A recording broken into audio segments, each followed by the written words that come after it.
think honestly, if you're not a programmer and you're coming in cold, it's probably simpler because you don't have any kind of background to compare it with. But if you're already a programmer, or even if you're a good programmer, then I think there are lots of differences which are maybe difficult. Okay. Smojo is really designed to give you absolutely complete control over the language itself. So we didn't really have other people in mind when we designed this. I designed it really for people in my own company who were weather forecasters and who were mainly interested in doing things like data processing and AI. And for that, we wanted people to just be able to do it quickly, easily, without much fuss. And so that's really what Smojo is mainly used for. Okay, so Smojo is actually left to right, simply left to right. There's no exceptions to the rule. And the second thing you need to know, which is very puzzling at first, is if you are familiar with, let's say, I don't know, Java or Python, is that instead in Smojo, everything is one of two things. It's either a literal or a word. Okay, a literal can be number, objects, text, and a few other things. And a word is basically an action. I'll unpack this a bit more over the next 15 minutes.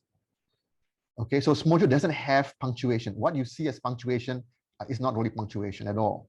Okay, so you need to be careful about what you type in because there is no such thing as punctuation in Smojo. It's either literal or a word. So a literal basically represents things. The words are the verbs or the actions in Smojo. Okay, so examples of literals maybe like these numbers, hello, or maybe like a Boolean, true or false. Those are all literals. Words are things like plus, or maybe the dot, which is that's printing to the screen, or maybe I think CR, you guys have seen CR before, I'm sure. But also the colon is also a word. And so is a semicolon, it's also a word as well. So let's take a simple program. Let's say I've got a program which says 1, 2 plus dot. So what does it do? Well, it means first take number 1, take number 2, you add them together, get 3, right? And then print the result 3 onto the screen, right? Very simple program. It is read from left to right. The words and literals all need spaces. So 1, 2 plus dot with spaces is good. And if you don't put a space, that's an error actually. What Mojo will do in this situation on the right-hand side, it will think that 2 plus, it will first think, is it a literal? Okay. If it's not literal, then you'll say, is it a word? Okay, when it says it's not a literal or not a word, then it will say unknown word 2 plus. I'm sure you've seen that before many times. What it's saying is that it's not a literal, it's not a word, I give up. Okay, so the program 1, 2 plus dot, let's just break this down, examine it a bit more. Plus is a word that expects obviously 2 inputs. All right, you can only add 2 numbers, not 3 or 4 or 5. If you want to add more than 2 numbers, then of course you need to call plus more than once. The output of the plus becomes the input of dot. All right, left to right, and the output of the left guy becomes the input of the right guy. Again, the order of execution is left to right. So in order to do this, there's something that is behind the scenes, and it's called the stack. All right, so the stack is like you can think of it like boxes. Okay, so at the very first, before our program runs, the simple 1, 2 plus dot program, let's say before it even runs, the stack is empty. Right, so think of the stack as a vertical, bunch of boxes, right? Only one column of boxes, and at first all the boxes are all empty. When I put in the number 1, what happens is Smojo will take that number 1 and fill in the bottommost box with the number 1. Simple, right? When it sees number 2, it will then put 2 onto the next available box on the top. So 2 is above the number 1. At this stage, there are just 2 boxes which are filled, 2 and 1. And with a plus, what happens is the plus takes off the 2 and the 1 and replaces it with the 3. So the top box becomes free again, and the bottom box becomes the number 3.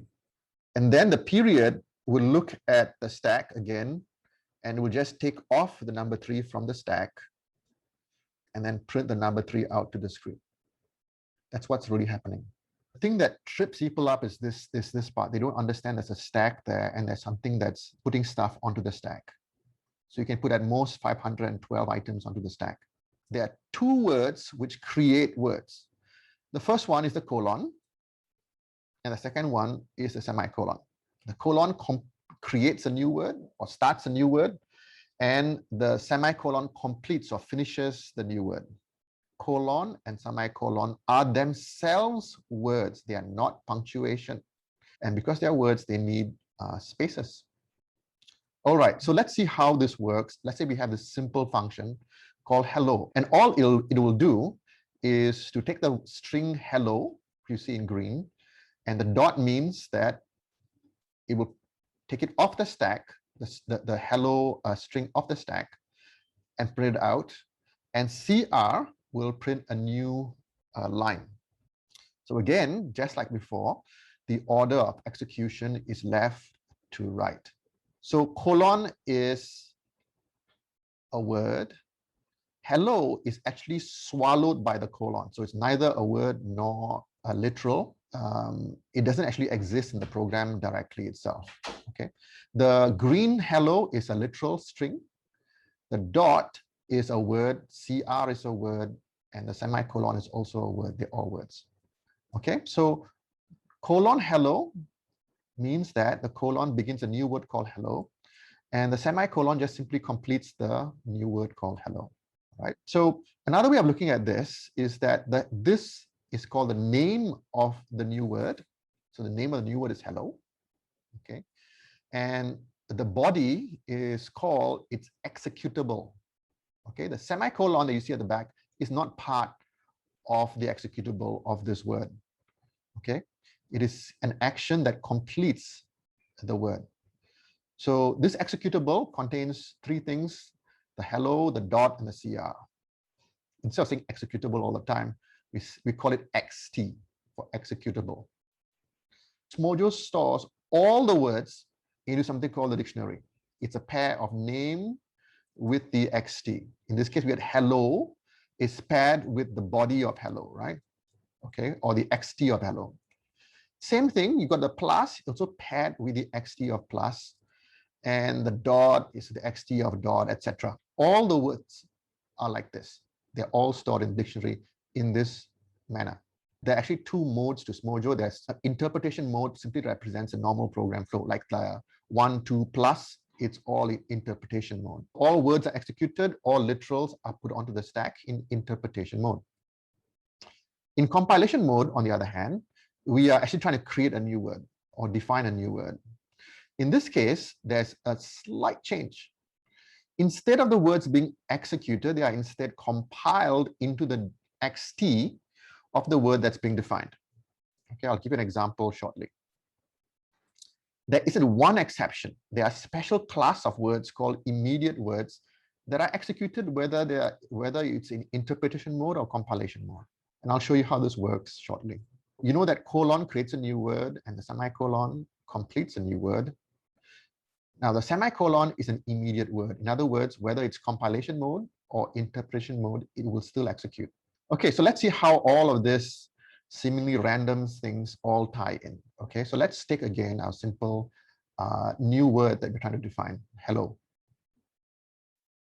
Again, the order of execution is left to right. All right, so before we even hit the colon, let's assume that we are in interpretation mode.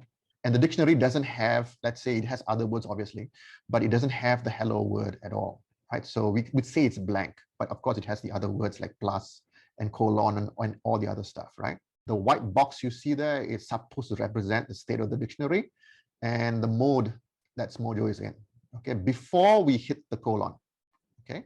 Now, as we hit the colon, a few things happen. The colon word executes. Okay, it swallows the hello immediately after it. And it creates a new entry in the dictionary called hello. Okay, it's a new name called hello. All right.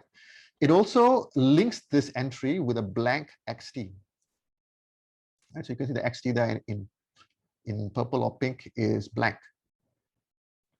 And what it does, it switches Mojo into compilation mode. From this point onwards, Smojo is in compilation mode. Execution proceeds to the next word, or the next thing, and that is the hello in a string. Hello is not an immediate anything, it's not an immediate word, in fact, it's a literal. So because of that, it is added to the XT as a literal. So the XT now, from being blank, it now contains the instructions to contain a literal hello. When you hit the dot now, we are in compilation mode. So because the dot is not an immediate word, it is also added to the XT that is being built. So you got hello dot. Same thing for CR. Okay, CR is not immediate, so it is also added to the XT, like so. And finally, when we hit the semicolon, what happens? You know that the semicolon is immediate, so instead of being added to the XT, it is executed. And its operation is simply to close up the new definition, to do any kind of house cleaning, and it switches Smojo back to interpretation mode. So now Smojo is no longer in compilation mode, it is now in interpretation mode. A word is simply a name XT pair in a dictionary. So whether it's a built-in word like plus or even the colon itself, they're all treated on the same equal level as the words that you define yourself. And this is what I mean that Smojo gives you absolute control over its internals. You can actually always override or change the XT name to XT entries. Okay, and oftentimes we do that. So coming back to XTs, XTs are actually much more important than names, right? Because they can't change, they are immutable. So once an XT is built, it can't be changed. Okay, XTs are considered literals in Smojo, all right, because they don't have an action associated with them. And they can be input into words. In other words, you can treat an XT just like an object, which can be sent off and saved, and you can do various things with it. I'd encourage you, if you are new to all this stuff, just look at the tutorial. I would say maybe a 16-year-old about 2-3 hours to complete the basic part. Okay. I would suggest that you go until the higher order functions. Right, the rest of the stuff, we probably are going to revamp it as well because it's a little dated. And obviously, you need to try the quizzes. Right, there are also answers as well.